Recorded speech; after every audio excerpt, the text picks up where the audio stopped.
Okay, so I'm going to cover the 2018 year in review for Shady Hollow only, and there will be a link to this document below. And maybe you're coming from receiving this document and going the other way. So here's what I have to say. The first thing is, I really think it's relevant, and this is why I separated them, to separate the smaller lots, most of which were built in the 80s, from the larger lots. Okay, those are really just two different animals. And then also to have the one story within the smaller lot homes in Shady Hollow, to have the one stories separated from the two stories. The reason is there's more demand for the one story than the two story.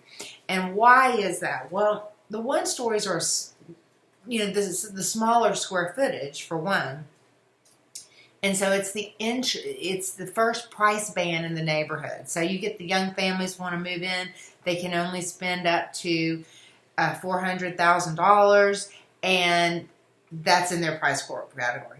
Also, we have a lot of seniors, or even not seniors yet, people have decided to right size, giving up the larger homes and thinking about their mobility later in life, and they are buying the one stories. So it's a little different. There's two sub-markets going on within that. So if we look at the single story sales, there were 19 sales, and the average home price went up 13.1% in the one stories. Wow. So this is a section, it's just interesting. So let's go to the two stories. The two-story homes, there was only 5 sales, and they did see an uptick as well, but the average price went up 5.6%. That's interesting. So we don't have a big data set there, but it just confirms what I knew to be true. There's more demand for the one story, although we do sell the two stories. Now the one stories, the average days in the market 24 days, two stories 33 days. Interesting. Okay, so now we're going to move on to the larger lot homes. This is classic Shady Hollow. Lots of these are half acres. Some are a little bit below. Some of them are above. And I've got this here. We put this at 0.36 acres or more. Just got to cut it off somewhere. This is a really great moving category. The median price rose 11.3% in this category. That is an astounding price point. And what I've learned about through working with these types of buyers is that these people really want privacy. They want space from the neighbors, but they also want privacy. They also love trees. So they, in general, won't be shopping Shady Hollow versus Circle C. They also won't be shopping other parts of Shady Hollow. For the most part, they may be shopping this section of Shady Hollow versus Granada Hills. They could be shopping it versus Leisure Woods if they're not shopping school districts, or maybe somewhere in Buda. But it's just rare because lots are being cut smaller and smaller, and this is an interesting, beautiful, rare piece of property to have.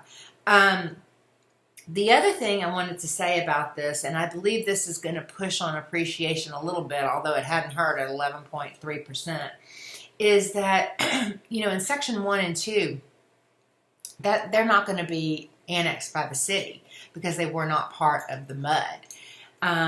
And so I know at one point when we felt like the city was going to annex all of Shady Hollow, we would just tell buyers, hey, when the city annexes us, at some point they're going to put in a sewer line. Well, that's not the case now. So what's happening here is that what we're selling in a lot of cases is a 40 to 42-year-old septic system. And the average perceived, I'm no septic expert, but the perceived lifespan of a septic system, if you Google it, is about 30 years. So now, these people in this neighborhood have really taken good care of their septics, and they've gotten that lifespan out of them.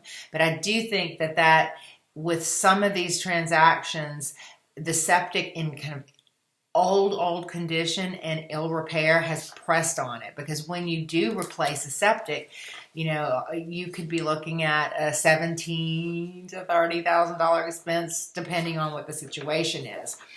Just something to note and to think about as we move forward. Still, it beats paying the city taxes.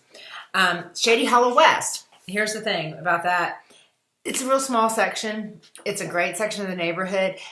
These shoppers really want a newer construction for the most part. And they are normally the people that want the little higher ceilings, the bigger homes, they're shopping Shady Hollow West versus the Villages of Shady Hollow and Barker Ranch at Shady Hollow. So it's a real small subset here, but it's a great section of the neighborhood, and their price appreciation rate was, oops, we didn't put it. Oh, I know why we didn't. I know why we didn't put it. Because we've only got three data points here. And the interesting thing is that last year there was only 3 sales days. It's really hard to make an average price of 3 and make that meaningful. So yeah, that's why we didn't do it. Anyway, the other thing that I want to say is that we have had expired or withdrawn listings.